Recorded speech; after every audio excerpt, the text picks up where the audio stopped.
Un saludito para todos y bienvenidos una vez más a un nuevo video en el canal de YouTube de Fútbol 11. Esta vez, y como ya lo vieron en la miniatura, vamos a analizar la primera convocatoria oficial de Hernán Gómez. Es decir, digo oficial porque es ya para los primeros partidos amistosos. Desde ya les digo que si algo se me queda en el tintero, su oportunidad es de colocarlo abajo en la cajita de los comentarios. Ángel Alvarado es mi nombre y quiero hacer una pequeña aclaración. Como apenas es la primera convocatoria, luego de un par de semanas de trabajo de Hernán Gómez, no vamos a hacer una crítica amplia a faltó este, faltó tal, no, sino tratar de encontrar un sentido a todos los que están, que me parece mucho más válido y sobre todo más útil, sabiendo que es la primera convocatoria ya con la amplitud de opciones para el entrenador nacional. Así que con eso aclarado, vamos a ello. Arrancaremos en portería, donde únicamente se convocaron dos guardametas, esto se podía esperar. Mario González de Alianza y Tomás Romero de New York City. Realmente, como son los dos arqueros que han estado desde el 2021 trabajando en el proceso selección con Hugo Pérez, con Rubén de la Barrera y con David Dóniga, creo que no hacía mucho sentido el que hubiese un cambio radical.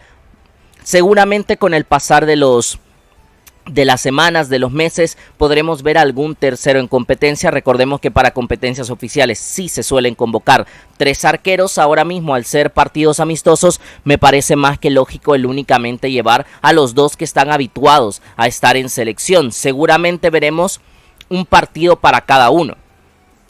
Veremos ya cómo eso lo define el entrenador nacional. Probablemente, como a Mario lo ha visto más tiempo porque ha estado entrenando con él y encima ha jugado con Alianza, puede que tome el primer partido, que en teoría ser el de visitante te puede generar un poquito más de preocupación, o Tomás, como está acostumbrado a jugar en Estados Unidos, puede que tome ese. Ya veremos cuál es el criterio que utiliza el entrenador nacional, pero volviendo focus al tema de los porteros, me parecía lógico el que solo hubiese dos.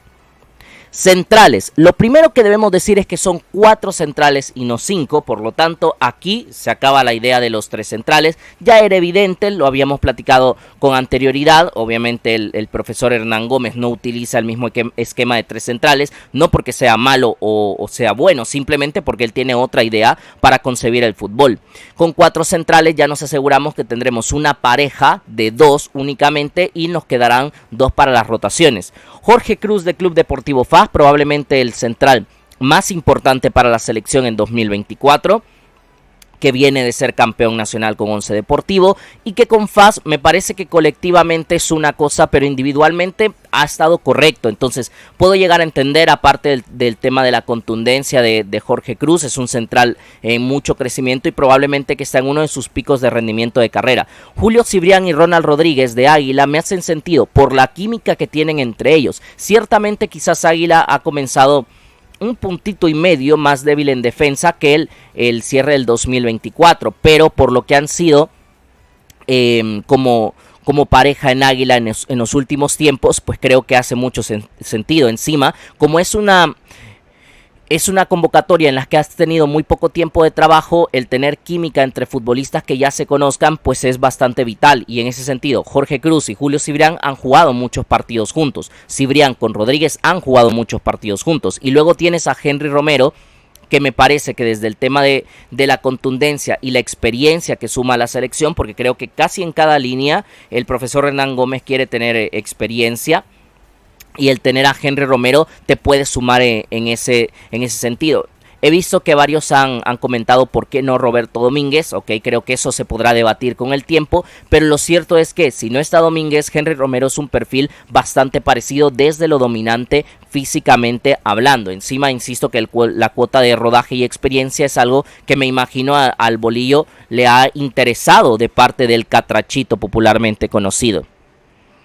Laterales. Por izquierda han ido Alexander Larín y Diego Flores. Ciertamente dos laterales que en la ofensiva le pueden ayudar bastante a la selección. Recordemos que, por lo menos en Panamá, había mucha influencia de los laterales para subir o para generar oportunidades de peligro, siendo Diego Flores quizás el perfil más profundo de permitirle un ida y vuelta más constante a la selección. Y el Cacho, si bien es cierto, tiene una capacidad para ser un lateral profundo, pero sobre todo creo que aquí lo que le ayuda es el plus de ser uno de los futbolistas que mejor maneja el balón parado, que tiene una pierna izquierda muy educada y que te puede acelerar procesos con trazos largos, que gracias a ese pie educado que tiene permite básicamente ser un centrocampista más jugando por banda, es decir, que sabe mezclar, que sabe generar volumen. A partir de eso yo puedo entender que el Cacho Larín esté en la convocatoria. Y vuelvo a insistir con lo que decía de Henry Romero, porque esto ya lo mencionaba el profesor Hernán Gómez en su primera conferencia de prensa, la importancia de tener una mezcla de jugadores jóvenes con futbolistas que ya tienen muchos más galones en clave selección y que pueden ser líderes dentro del campo. Por derecha tenemos a Bryan Tamacas y Jefferson Valladares. Lo de Bryan Tamacas siendo el lateral más equilibrado del fútbol salvadoreño en los últimos años, un poquito más joven que Cacho Larín, pero también siendo un jugador de experiencia, de rodaje, de muchos galones y de hecho de muchísimos partidos en la selección nacional. Si no me equivoco, ahora mismo después de Darwin es el jugador con más partidos en selección nacional. Y luego está Jefferson Valladares. Convengamos, como lo dije antes, y esto yo ya lo había aclarado en su momento, que Jefferson Valladares no es lateral. Pero ahora, ¿qué ganas con Jefferson Valladares como lateral? Un futbolista con capacidad de recorrer muchos metros, de ser vertical, de ir hacia adelante y sobre todo de saber asociarse para seguir progresando. Desde ese punto de vista puedo entender que Valladares se le tome en cuenta. Aparte que no desconoce la posición porque la ha utilizado incluso en selecciones nacionales juveniles, en la sub-22 en su momento, para los Juegos Centroamericanos y del Caribe. Utilizó esa posición, en selección mayor ya jugó 2-3 partidos también como lateral derecho, no le es ajeno. No obstante, creo que en este sentido está un poquito más enfocado a lo ofensivo que a lo defensivo Jefferson Valladares. Me parece lo más lógico. Su momento en Municipal Limeño y su capacidad para saber convivir con el lateral de turno y poder permutarse para uno cuidarle la posición del otro, comprendo que pueden haber hecho llegar a la conclusión de que Valladares puede aportar como lateral. Mi pensar es que Tamacas será el lateral principal en esta selección y que Jefferson Valladares en principio será una opción para jugar como extremo. Solo en caso de ser necesario, el futbolista de Limeño ocuparía la posición de lateral. En el centro del campo, he tratado de hacer una diferencia con respecto a otras convocatorias que he analizado. Si se fijan, hay un espacio entre los centrocampistas, básicamente para que entendamos la diferencia de perfiles entre ellos. ¿Por qué? Porque Narciso Orellana y Melvin Cartagena, de Alianza y Metapan respectivamente, son los dos futbolistas comandados a ser los mediocampistas defensivos del equipo, es decir, los más recuperadores, los más destructores. Perfiles muy similares en el sentido que cuando recuperan pelota también saben cómo progresar con ella con los primeros pases. Creo que la lectura de Narciso Orellana ahora mismo le ha permitido volver a la selección, mientras que lo de Melvin Cartagena, que ha hecho una primera vuelta constante con Metapan y de hecho viene de hacer su mejor partido contra Alianza hace muy poquito en el campeonato nacional. Quizás la diferencia es que Melvin Cartagena sí que te asegura ahora mismo poder cubrir más partes del campo, a diferencia de Chicho, que te da mucha lectura, mucha recuperación, pero en base a estar en una posición mucho más fija, digámoslo así, o en una zona mucho más concreta. Es para eso que está el perfil de los mediocampistas mixtos, los que en teoría deberían trabajar al lado de uno de los pivotes para permitir el abarcar el resto del campo, que en teoría no le vas a poder exigir a los pivotes de manera única. Ahí es donde viene Darwin Serén. Darwin Serén y Narciso representan la parte de experiencia de esta selección. Creo que Darwin, como capitán general de la selección, ha seguido aportando en el 2024. Comprendo muy bien a las críticas que hay sobre él por diferentes razones. Pero ahora mismo me parece que mientras todavía no puedan explotar otros mixtos que están bien encaminados, Brian Amaya, Elmer Bonilla, yo no creo que pase mucho tiempo hasta que los tengamos, pero mientras es así, mientras pasa, pues comprendo que Darwin Serén esté en la selección. Aparte de ello, como insisto, como ha sido uno de los capitanes de la selección, supongo que también de manera interna permite que el grupo pueda tener buenas relaciones en la interna de la selección. Brian Landaverde de Luis Ángel Firpo, probablemente el mejor mixto ahora mismo de la liga salvadoreña, ha empezado muy bien, lástima la lesión que le mermó varios partidos, pero lo que ha podido jugar con Firpo, que son 5 encuentros, es que han sido al máximo nivel, recordándonos la mejor versión de Chinchu que lo llevó en primera instancia a la selección nacional. De hecho, yo pondría mis fichitas a que Brian Landaverde, siempre y cuando físicamente esté para ello, podría jugar muchos minutos en esta fecha FIFA de marzo, incluso ser titular en alguno de los dos partidos. El gran regreso de Harold Osorio, que era una de las herramientas que creo más utilidad podía tener en clave selección nacional desde hace bastante tiempo. Ha hecho pretemporada con Chicago Fire, ya debutó en MLS, encima ha seguido practicando con el primer equipo. Esta semana ha estado realizando entrenamientos con el equipo de Greg Berhalter, así que viene cuanto menos de una preparación muy adecuada para encarar este tipo de retos, que me parece bastante bueno. Encima va a jugar en Estados Unidos, que bueno, ya está habituado en jugar en algunos campos por allá del norte del continente. Y luego tenemos a los mediocampistas ofensivos, aquellos que en teoría deberían estar más encargados en la creatividad y en el fútbol en el último tercio de la selección. Leonardo Mengíbar de Alianza, por un lado, el machito, un futbolista muy ágil, con bastante chispa, que ha mejorado bastante en este torneo, a tal punto que tiene 3 goles y una asistencia, no es un dato menor. Y el regreso de Enrico Dueñas, que aunque no ha jugado todavía con el Top Os, bueno, creo que tiene un partido, pero ya hace un tiempito.